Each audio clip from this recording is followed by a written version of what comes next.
Are you Sardinian? Do you at least love Italian and Sardinian cooking? Yay! Excellent, because in this week's video I'm gonna give you the 10 must-have items from my Sardinian pantry. And if you do hang around until the end of the video, there might be a little bonus in there for you. Andiamo! Ciao, I'm Davey. Ciao, I'm Rossella. Don't forget to like and subscribe to the channel. Click. So you don't miss any of our new videos. I think there was something else we were meant to tell them. Yes, I almost forgot. Did you know that we have a merch site? There'll be a link in the description. Check it out. Now, shall we start the video? Let's go.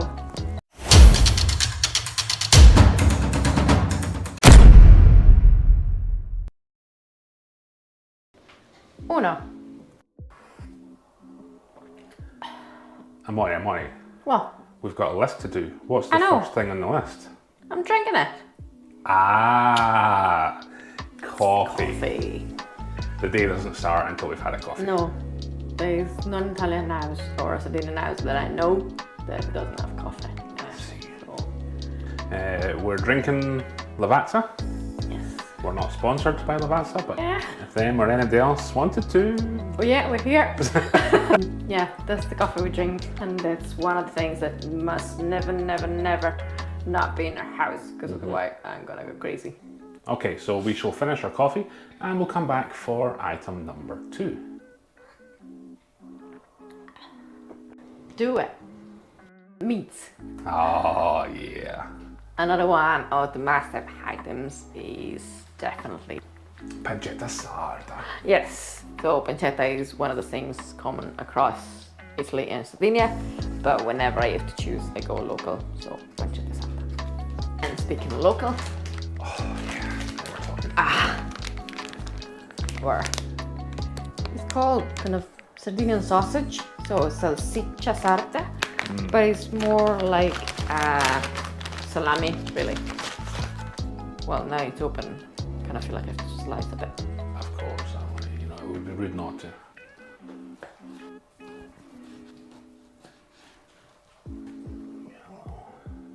Close up action.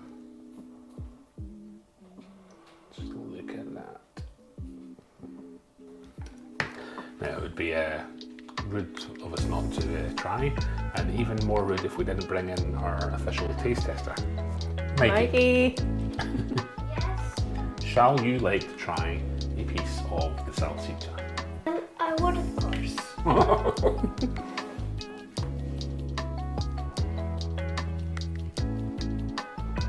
Thoughts, feelings? So normally you will find the most common version will be just pork. We got this one with pork and boar. And there's a little bit more intense than the pork one. Tingle the tongue. Yeah, I was feeling the same. I thought it was my tongue. Then we brought back as well one that has fennel in it, and also one with mirto. Oh, I forgot about that one. Shit. So I'm taking that just for me. So, we've covered the pancetta. We've covered the salsiccia sarda. Still covered. See, I can't help but feeling we're missing one. Ta-da! Nice guanciale. There is many options. So many options, guys. Carbonara would be the first one to go to. Then you have matriciana, gricia. And the one that we made today. Yeah, the guanciale and prawns. And it's a bit of tasting, does it?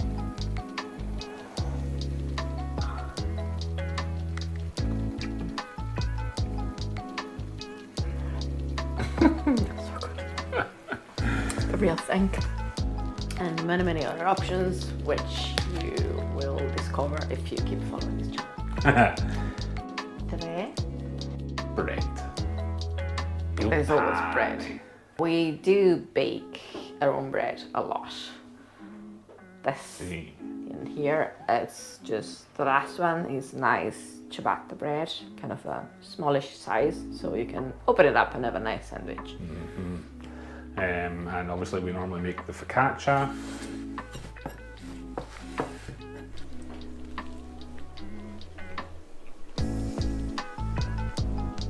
You're gonna find a link in the description down below. See, from bread, it would make sense to go to things. They go nice on bread. Sì, tesoro. 4. Olio. Olio, that's another thing that cannot be missing in a house. Well, not just any oil. Extra virgin Italian olive oil. So we buy it here in the shops, and what I always look for is that it has to be extra virgin and has to come from Italy. And that's what we use in everyday cooking, but also for drizzling, or if it's just eaten raw or on salads, we have the stock from my mom's.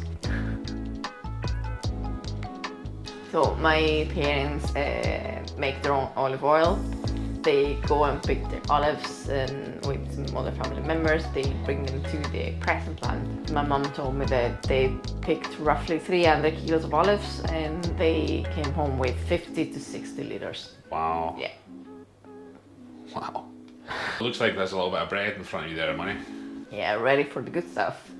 So, and the olive oil from my parents is so good that even just on a slice of bread, that's heaven. Buon appetito.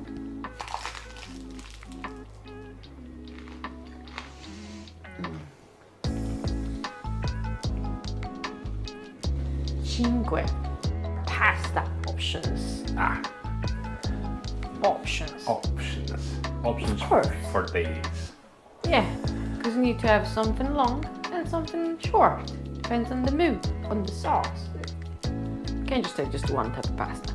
So, our go-to pastas are fusilli, and then tortiglioni. As you can see, this is a really go-to pasta because it's already halfway.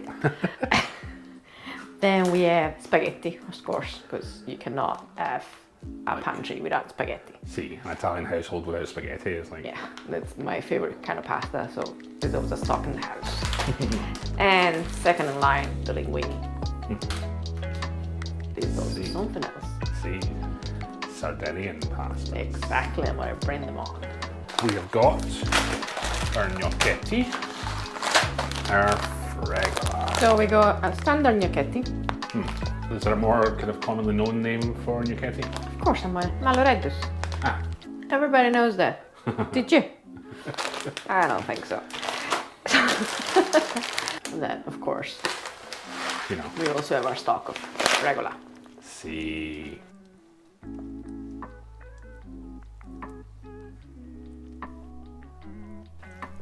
For those of you that have not watched our video where we prepare the fregola, I don't think there's anybody that hasn't watched the video. I'm sure all of you have watched the video. But if you want to show it again to your friends and family, there's gonna be the link in the description. see. Say. Pomodoro. So, tomatoes. So, there is no Italian house or Sardinian house that doesn't have tomato sauce in it.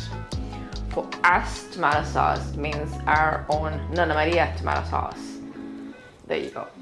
I know, it looks like a jar of orange marmalade, but it's not.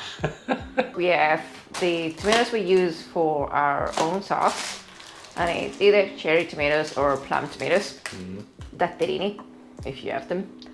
Anyway, this is what we will use for any pasta, when we make pizza. If we don't have any of our ready-made sauce, or we need to use it in a stew, maybe my go-to cans would be so either the whole tomatoes or the finely chopped ones, and this brand is the one that I like the most. You need to make sure that it's only tomatoes and their own water, their own juice. What else do you have there? And the last one, you also have the sun-dried tomatoes made from Nonna Irma. She dries herself with Nonno Piero in the in the garden every summer, and we take away with us whenever we go and visit. This your tomato is literally just you open, and there is a leaf of basil and some salt. Wow. Yes. And now, how would you use this? I will use this in dried tomatoes if I need to make a stock, or if I'm making a stew, or I really love it when I'm cooking lentils. I just chop it very finely and put it through along with the onions and parsley. Depth of flavour. I think that's a very nice depth of flavor, yeah. Sette. The jars. The jars. For some people watching this, one might feel like a strange one, but look, since I can remember my house, my parents' house, and even friends, good jars everywhere. It's very, very common for a family, especially if you live not in the city, but maybe like in the countryside, to make their own jams, sauces, or preserves, yeah. And then jar them for use later in the year. So this is what I got from my mum. We have lemon jam. which is amazing. Yes, on toast in the mornings. Delicious. Then of course little artichokes hearts. Olives. We brought way more, but this is the only one left. This may be the last jar. We've been here 10 days. Then of course our tomato sauce. And the empties. See, there's always empties kicking about. Yes, because we need to refill them. And the circle continues. Alrighty. Otto. Next one on the list we have saffron. Nice. Nice. I'm a little bit of ashamed of this one because it's from Greece. I know, but this is what we find here. One of the ways that I like to use it is with a pasta dish. It's a malloredus with saffron and ricotta. Which is very quick and easy because you don't need to cook anything basically. But it's very tasty because the saffron adds a lot of depth to the dish. Or you could go for the classic risotto alla milanese, which is just rice and saffron, or add it to your mussels for a little twist. Nice. 9.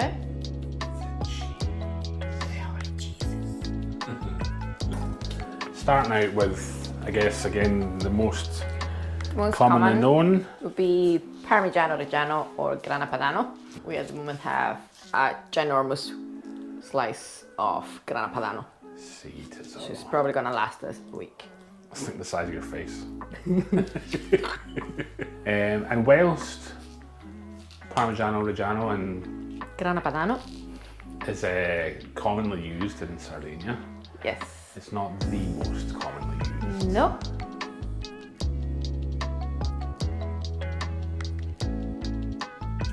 Pecorino Sardo. Pecorino Sardo. Starting from your left, what do we have? Here we have the youngest one, which is less than 2 months and is soft and kind of sweeter in taste. And you can get a good slice when you cut it. So it's good for eating fresh? Good for eating fresh. Yeah, I wouldn't grate it because it's gonna just clump up your grater. Then in the middle one, here we have a middle-aged pecorino, which is around the 6 month mark, and you can still get a nice slice, as you can see. But you can also try and grate it, and it's great for melting over a risotto or even on a pizza. Oh, see. That's what we would normally do. And then the last one here on the right, it's over 12 months of aging. And as you can see, I didn't even try to cut a slice. I just used the proper cheese knife and cut a few pieces for tasting. Nice. Speaking of tasting. What are we doing here? Yes.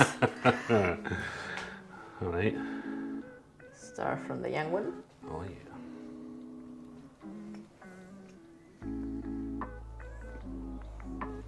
It's very delicate. Still kind of has a mix of sweet and acidic at the same time. And it melts as soon as it touches your tongue. See, it's creamy. Yeah, creamy, exactly. Then we go upstage. Okay. Wow. That's like This, slice. guys, is delicious with some onion on top.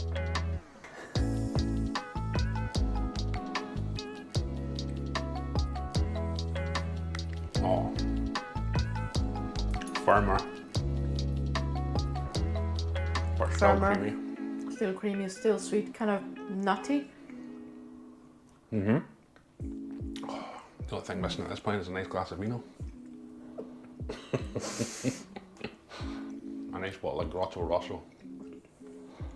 Last but certainly not least, we have the over 12 months. Or little. I guess this is closer to Here. a kind of Parmigiano Reggiano in terms of texture. Yeah. In terms of texture and in terms of what you would use it for, definitely this one is great. I mean, it's delicious as is now, but between the three of them, this is the one that I would grade if I were to choose.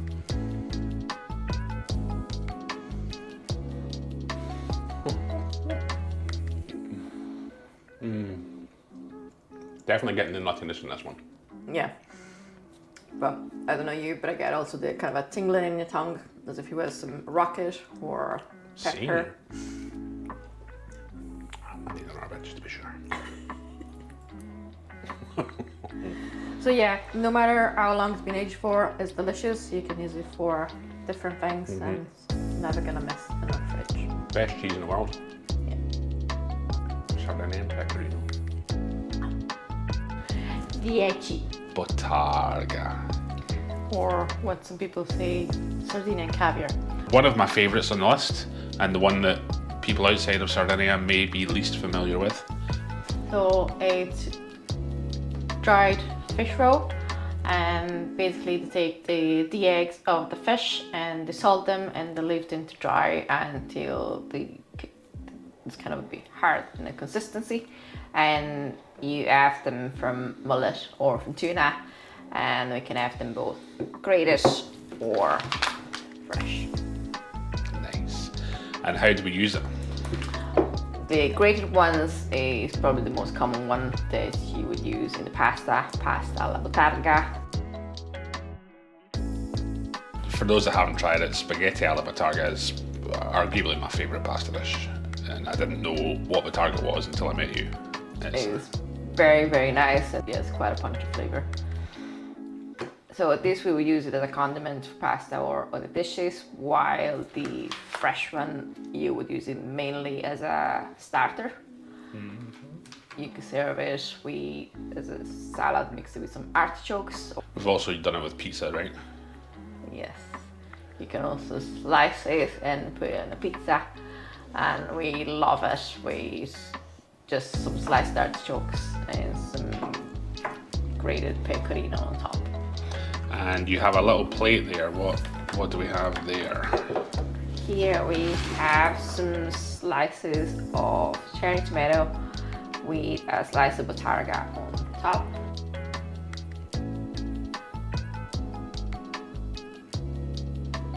And there you go, your little amuse-bouche.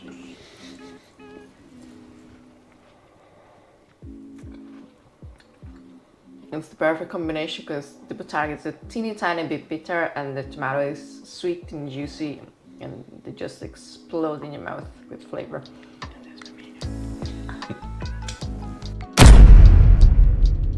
They're still here, am I?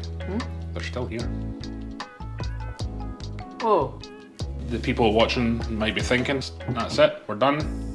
But no, because we have some bonus content. Yay! What would a top 10 list be without a number 11, you know? there wouldn't be a list.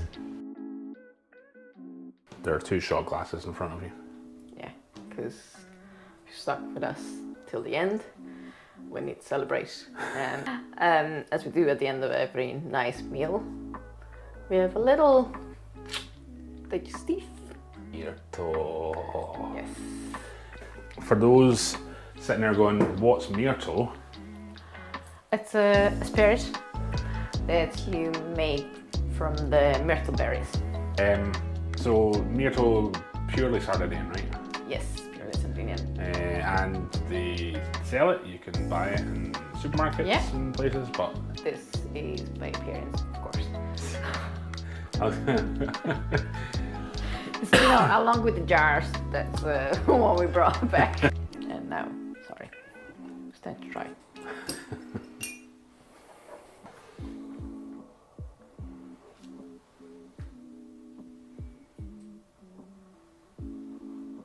So guys, if you've never tried it and if you ever come across it, this is not a shot.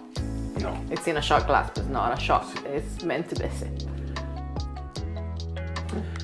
So, if you stuck with us till the end of the video, salute. Salute.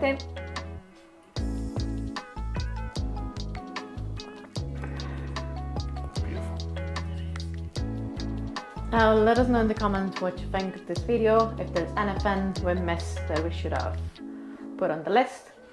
And thank you for watching this video and see you next time. See? Ciao. Ciao, ciao.